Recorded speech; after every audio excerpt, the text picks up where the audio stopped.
नमस्कार दोस्तों, स्वागत है आपका अपना ही यूट्यूब चैनल टुडे एग्जाम पर। दोस्तों, जैसा कि आज है आपका 9 मार्च 2023 और आज आपका एसएससी सीएचएसएल का एग्ज़ाम था।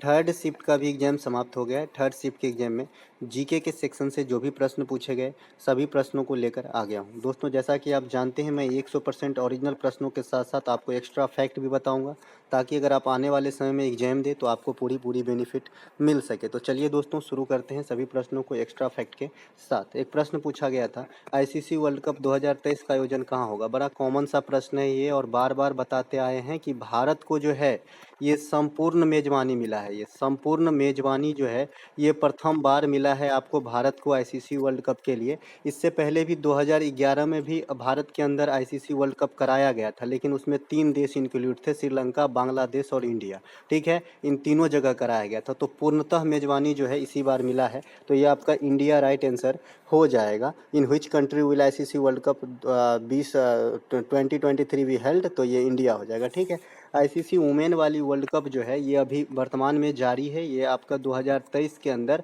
कहाँ पे हुआ है? तो साउथ अफ्रीका में हुआ है। ये टॉप प्रायोरिटी पे आने वाले शिफ्ट के लिए क्वेश्चन रहेगी। इसके अलावा फीफा 2026 कहाँ पे होगा? तो ये अमेरिका, कनाडा और मैक्सिको में जो है कंबाइंड रूप से कराया जाएगा। तो ये सभी क्वेश्चन जो भी मैं एक्स्ट्रा फैक्ट बताता हूँ, अगर आप एग्जाम देने वाले हैं तो अच्छे से सुने। फीफा वुमेन वर्ल्ड कप 2023 में होना है। ये ऑस्ट्रेलिया प्लस न्यूजीलैंड में होगा, जो फर्स्ट शिफ्ट में पूछा गया था। आपका जो ग्रीष्मकालीन ओलंपिक 2024 जो होगा ये आपका पेरिस के अंदर होगा। मेन वाली ओलंपिक ग्रीष्मकालीन बोलते हैं उसे। ठीक है, इसके अलावा एक प्रश्न पूछा गया, प्रस्तावना किस देश के संविधान से लिया गया है? देखिए, प्रस्तावना और प्रस्तावना की भाषा में दोनों में फ़र्क है। प्रस्तावना खाली पूछा गया था तो ये अमेरिकी संविधान से यूएसए हो जाएगा। जिन्होंने भी यूएसए लगाया है उसका राइट आंसर है। जिन्होंने ऑस्ट्रेलिया कर दिया वो गलत कर दिया। ठीक है, मौलिक अधिकार, प्रस्तावना, उपराष्ट्रपति का पद, ये सभी अमेरिका के संविधान से लिया गया है। ठीक है, इसके अलावा समवर्ती सूची और प्रस्तावना की भाषा, देखिए एक तो खाली प्रस्तावना है, इस लैंग्वेज में लिखा है। प्रस्तावना की जो लैंग्वेज है ये आपका ऑस्ट्रेलिया से लिया गया। तो ऑस्ट्रेलिया से समवर्ती सूची और प्रस्तावना की लैंग्वेज दोनों चीज़ लिया गया है।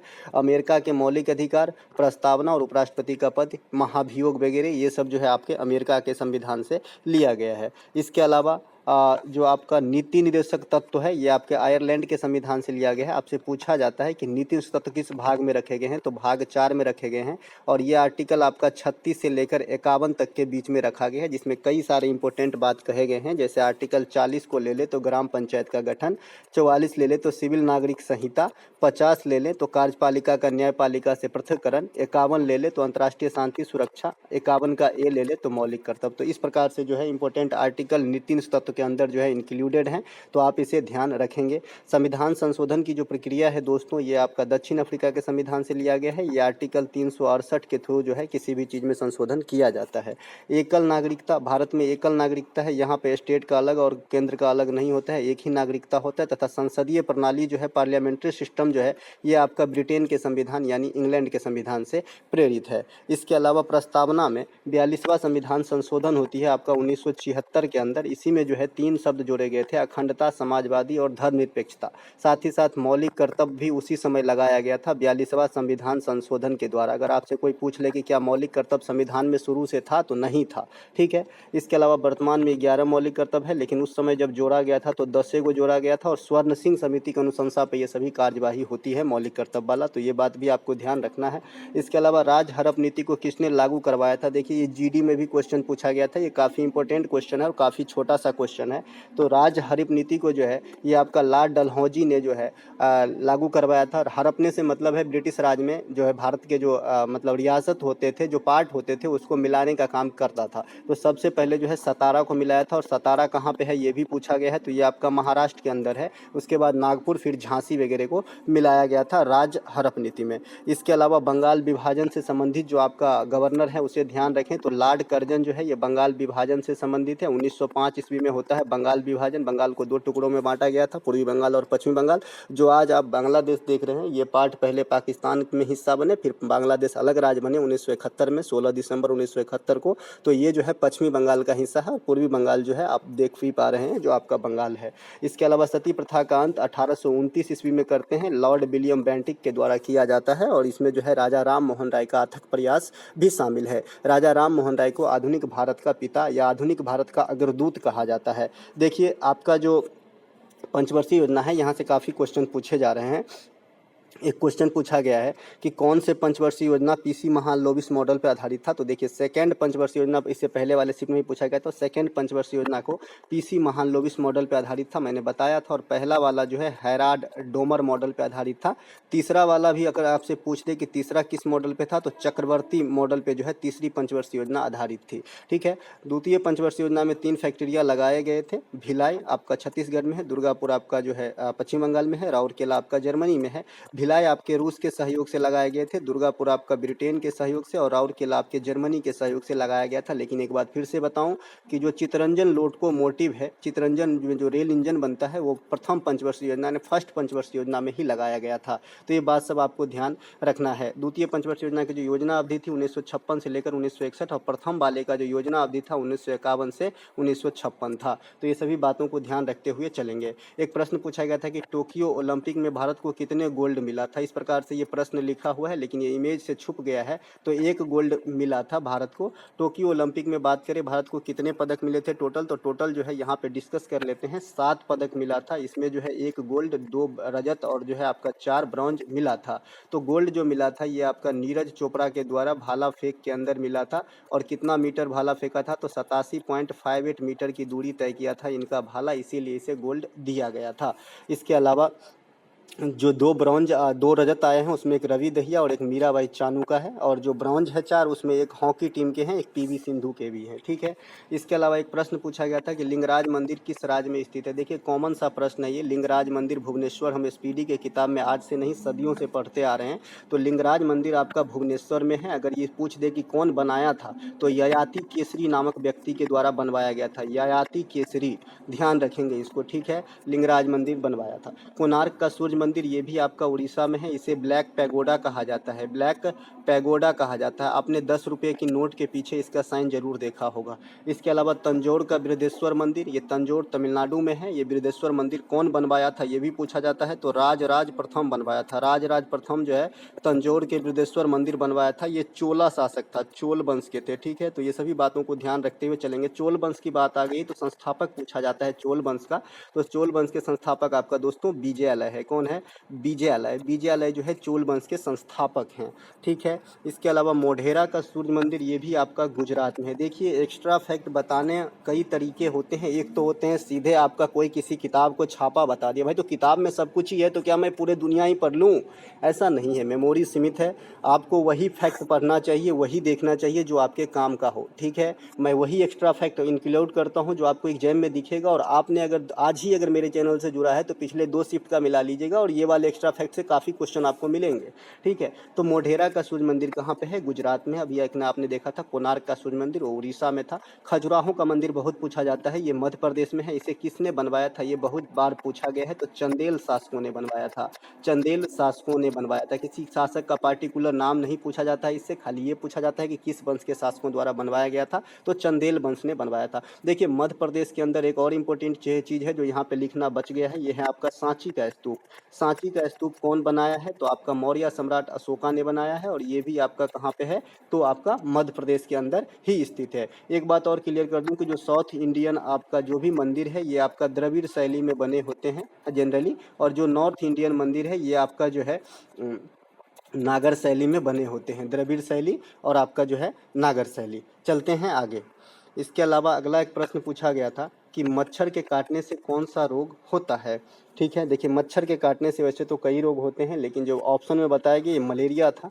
मलेरिया काफ़ी जो है घातक भी है और सामान्य भी है। आजकल तो सामान्य हो गया है, लेकिन पहले जब इनके जो सुचारू उपचार नहीं थे तो ये घातक बीमारी के नाम में आता था।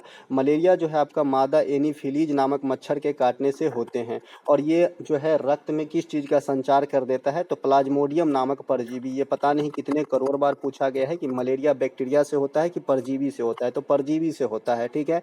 इसे प्लाज्मोडियम इसका नाम है, यही रक्त में ब्लड में जो है डोनेट कर देता है एक जगह से दूसरे जगह, जिससे मलेरिया हो जाती है। इसमें तेज बुखार के साथ साथ शरीर में दर्द होती है, ठीक है। मलेरिया का पता किसने लगाया था? तो रोनाल्ड रॉस नामक वैज्ञानिक ने मलेरिया का पता लगाया था, ठीक है। इसके अलावा एक चेचक का टीका की भी बात कर ले, आने वाले शिफ्ट में आसार दिख रहा है, तो चेचक का टीका जो है एडवर्ड जेनर ने खोजा था, ये बात ध्यान रखेंगे। पोलियो की टीका की भी बात कर ले, जोनास साल्क ने खोजा था पोलियो की टीका। इसके अलावा कोशिका शब्द का प्रयोग रॉबर्ट हुक ने किया था, लेकिन जीवित कोशिका का ल्यूवेन हॉक ने किया था। तो सभी बात ध्यान रखेंगे, अगर जीवित कोशिका पूछेगा तो ल्यूवेन हॉक, और खाली कोशिका शब्द पूछेगा तो रॉबर्ट हुक हो जाएगा। इसके अलावा रॉबर्ट कोच है, एक कॉलरा का पता लगाया था। देखिए मैं सब बात बताऊंगा, भले जो है थोड़ा वीडियो लंबी ही हो जाए। कॉलरा का जो है रॉबर्ट कोच ने खोजा था। कॉलरा को हैजा भी कहा जाता है, ये एक जो है महामारी का रूप ले लेता है, खास करके गांव घर के इलाके में बाढ़ के समय ये बीमारी आती है, दूषित जल पीने से होती है। एक प्रश्न पूछा गया था कि अक्षय कुमार को किस फिल्म के लिए 2016 में सर्वश्रेष्ठ अभिनेता का अवार्ड दिया गया था? देखिए 2016 में एक रुस्तम पिक्चर आया था, इलियाना डिक्रूज शायद इसमें हीरोइन है, और ये एक नेवी ऑफिसर की कहानी होती है। इस पर मैंने देखा है ये पिक्चर, तो रुस्तम के लिए जो है सर्वश्रेष्ठ अभिनेता चुना गया था। मुझे अगला एक प्रश्न पूछा गया था, मुझे अच्छा नहीं लगा, मैं ये कहना चाह रहा था, मतलब ये पिक्चर अच्छा नहीं लगा था। त्रिपुरा विधानसभा चुनाव 2023 के बाद का मुख्यमंत्री कौन बना है? देखिए त्रिपुरा विधानसभा चुनाव 2023 के बाद जो मुख्यमंत्री है फिर से मानिक साहा बना है। हालांकि ये बीजेपी से संबंधित गठबंधित सरकार है, गठबंधन की सरकार बनी है, लेकिन मुख्यमंत्री जो है एज इट इज रहा मानिक साहा, ठीक है। इसके अलावा 2025 तक किस खिलाड़ी पर ओलंपिक खेलने से बैन लगाया गया है? तो ये आपका जो है शिवपाल सिंह, ये भाला फेंक खेलते हैं। भाला फेंक में 3 आदमी का नाम आपको याद रखना है, एक अनु रानी है लेडीज में, ये भी भाला फेंकती है, नीरज चोपड़ा भी भाला फेंकते हैं, और शिवपाल सिंह भी भाला फेंकते हैं। वो शिवपाल चाचा नहीं है मुलायम सिंह वाले, वो दूसरा शिवपाल है, और इनको जो है बैन लगाया गया है। डोपिंग टेस्ट में इन्होंने जो है फंसा है, डोपिंग टेस्ट में, तो ठीक है। एक योयो टेस्ट होता है क्रिकेटरों के लिए, तो ये बात भी ध्यान रखेंगे, ये क्वेश्चन सीजीएल में आया था दोस्त, है ना। योयो टेस्ट, क्रिकेटरों को कौन से टेस्ट देना पड़ता है? तो योयो टेस्ट, ठीक है। इसके अलावा सबसे अधिक मैगजीन का उत्पादन किस राज्य में होती है? देखिए सबसे अधिक मैगजीन जो है, वैसे भंडार तो आपके उड़ीसा में है, ठीक है, सबसे ज़्यादा, लेकिन उत्खनन कौन करते हैं? तो इस समय मध्य प्रदेश जो है टॉप पे चल रहा है मैगजीन में, तो एमपी इस क्वेश्चन का राइट आंसर था, ठीक है। सबसे अधिक कोयला का भंडार तो है झारखंड में, लेकिन सबसे ज़्यादा उत्खनन कहाँ पे होता है? तो छत्तीसगढ़ में होता है। तो दोनों बात ध्यान रखेंगे भाई, भंडार रहने से ही नहीं होगा। मेरे घर में 2 कुंटल चावल है और भात ही नहीं बनाए तो क्या खाऊंगा, इस प्रकार से समझिए। अगला है आर्म एक्ट कब लागू किया गया था? मैं ये पहले ही बता चुका हूँ आर्म एक्ट की, भाई बिना लाइसेंस के जो आजकल भी चलता है, आर्म एक्ट आज भी लागू है, लेकिन आज भारत सरकार के, उस समय ब्रिटिशर्स ने लगाए थे कि भाई 1878 में जो है कोई भी बिना लाइसेंस के कोई भी जो है हथियार नहीं रखेगा, और आज भी है ये चीज़ लागू है ना। महानदी किस राज्य से होकर बहती है? देखिए महानदी तो कई राज्य से होकर बहती है, लेकिन जो जनरली बहती है ये छत्तीसगढ़ और उड़ीसा से ज़्यादा बहती है महानदी। अंत में महानदी कहाँ समाती है? बंगाल की खाड़ी में, जैसे मैंने याद रखने के लिए बोला था, समगोकका, स्वर्ण रेखा, महानदी, गोदावरी, कृष्णा और कावेरी, ये बंगाल के खाड़ी में गिरने वाली नदियों का क्रम है। इससे पहले आपसे पूछा गया था कि कौन सी नदी बंगाल के खाड़ी में गिरती है। भारत की सबसे लंबी परियोजना हीराकुंड बांध परियोजना जो है, ये आपका महानदी पर ही स्थित है। भारत की सबसे ऊंची परियोजना अगर आपसे पूछ, देखिए लंबी और ऊंची में फर्क है ना दोस्त, है ना। तो ऊंची परियोजना हो जाएगा टिहरी बांध परियोजना, और लंबी हो जाएगा हीराकुंड बांध परियोजना। और सबसे ऊंची ज्वारीय बांध परियोजना अगर पूछे तो भाखड़ा नांगल बांध लगा के आना, है ना। ये सभी बात ध्यान रखना। इसके अलावा जो टिहरी बांध परियोजना है, ये भागीरथी और भीलांगना नदी के संगम पे है। अगर एक ही है तो ठीक है, अगर दोनों है तो इन दोनों के संगम उचित आंसर रहेगा, ठीक है। इसके अलावा जिम कॉर्बेट नेशनल पार्क किस राज्य में स्थित है? इस प्रकार से प्रश्न पूछे गए हैं, लेकिन ये प्रश्न सस्पिशियस है, खाली जिम कॉर्बेट किस राज्य में है ये पूछा गया था, या फिर इसके बारे में कुछ और। तो ये 90% क्वेश्चन सही है, ये मतलब जो है 10% सस्पिशन है। देखिए दोस्तों, मैं आपसे कुछ भी छुपाना नहीं चाहता, मैं व्यू के लिए बिल्कुल काम नहीं करता। अगर ऐसा होता तो मैं 1 घंटे पहले ही वीडियो नहीं डाल देता, है ना। दोस्तों मैं आपको जो है जेन्युइन फैक्ट बताऊंगा, और आपको आने वाले शिफ्ट में कैसे एग्जाम में क्वेश्चन टकराऊं इस पे काम करता हूँ, ठीक है। जिम कॉर्बेट नेशनल पार्क किस राज्य में है? तो ये आपका उत्तराखंड में है। जिम कॉर्बेट नेशनल पार्क का पहला नेशनल पार्क है भारत का। इसके पहला नाम जो था हेली नेशनल पार्क कहा जाता था। इसकी जो स्थापना है ये 1835 में हुआ था, ये बात भी ध्यान रखेंगे। और असम राइफल का नाम आपने सुना होगा जीडी वालों, तो ये भी स्थापना 1835 में ही होता है, तो दोनों को एक साथ याद रख सकते हैं। जिम कॉर्बेट नेशनल पार्क का नाम बदलकर जो है रामगंगा नेशनल पार्क कर दिया गया है। और रामगंगा जो है कुछ याद आया? गंगा की प्रथम सहायक नदी है, ये प्रथम ट्रिब्यूटरी है रामगंगा नदी, जो जिम कॉर्बेट नेशनल पार्क से होकर ही बहती है। भारत का सबसे बड़ा national park Hemis national park है, पहले जम्मू कश्मीर में होता था लेकिन अब ये एरिया लद्दाख के अंदर आ गई है। इसके अलावा भारत का सबसे बड़ा टाइगर रिजर्व अगर आपसे पूछा जाए ना मेरे दोस्त, तो नागार्जुन सागर श्री सैलम आंध्र प्रदेश के अंदर स्थित है। देखिए टाइगर रिजर्व एक लाइसेंस प्राप्त होता है जहाँ पे खासकर टाइगर के लिए क्लाइमेट होती है ना। वैसे नेशनल पार्क में भी टाइगर रहती है, ऐसा कुछ नहीं है। भारत का सबसे छोटा नेशनल पार्क साउथ बंटन है, जो आपका अंडमान निकोबार में स्थित है। सबसे अधिक नेशनल पार्क आपका जो है कहाँ पे है, तो एमपी के अंदर है, और सबसे अधिक वन्य जीव अभयारण्य अंडमान निकोबार के अंदर है। तो दोनों बात में ध्यान रखना है, गौर कीजिएगा। मेजर ध्यानचंद पुरस्कार किस क्षेत्र में दिया जाता है, तो खेल कूद के क्षेत्र में दिया जाता है मेजर ध्यानचंद पुरस्कार। मेजर ध्यानचंद पुरस्कार जो 2022 के लिए दिया गया है, ये टेबल टेनिस स्टार शरद कमल को दिया गया है, और एकलौता पर्सन है 2022 में विजेता। पिछले साल 12 आदमी को दिया गया था, यानी 2021 के लिए। मेजर ध्यानचंद पुरस्कार का प्रारंभिक नाम राजीव गांधी खेल रत्न पुरस्कार हुआ करता था, जिसकी स्थापना 1991 में हुआ था, और 1992 में प्रथम बार जो है ये पुरस्कार जो आपका चेस के स्टार हैं विश्वनाथ आनंद साहब, उनको दिया गया था। राष्ट्रीय खेल दिवस 29 अगस्त को प्रतिवर्ष मेजर ध्यानचंद के जन्मदिन पे ही मनाया जाता है, ये बात भी ध्यान रखेंगे। और विश्व खेल दिवस जो है 6 अप्रैल को मनाया जाता है, दोनों बात ध्यान रखेंगे। उपराष्ट्रपति संबंधित एक प्रश्न आया था, क्लियर नहीं है। अभी देश के 14वें उपराष्ट्रपति जगदीप धनखड़ साहब हैं, जो आपका वेंकैया नायडू साहब का स्थान लिए हैं। उपराष्ट्रपति का पोस्ट आर्टिकल 63 में वर्णित है। उपराष्ट्रपति राज्यसभा का पदेन सभापति होते हैं, तो ये सभी बात को ध्यान रखेंगे। एक प्रश्न पूछा गया था, अब ये तो रिपीट हो गया त्रिपुरा वाला। तो दोस्तों ये थे आज के थर्ड शिफ्ट में ऐसे प्रश्नों का एनालिसिस। अगर आपको अच्छा लगा हो तो लाइक करें, अपने दोस्तों में शेयर करें, हो सके तो चैनल को सब्सक्राइब करें।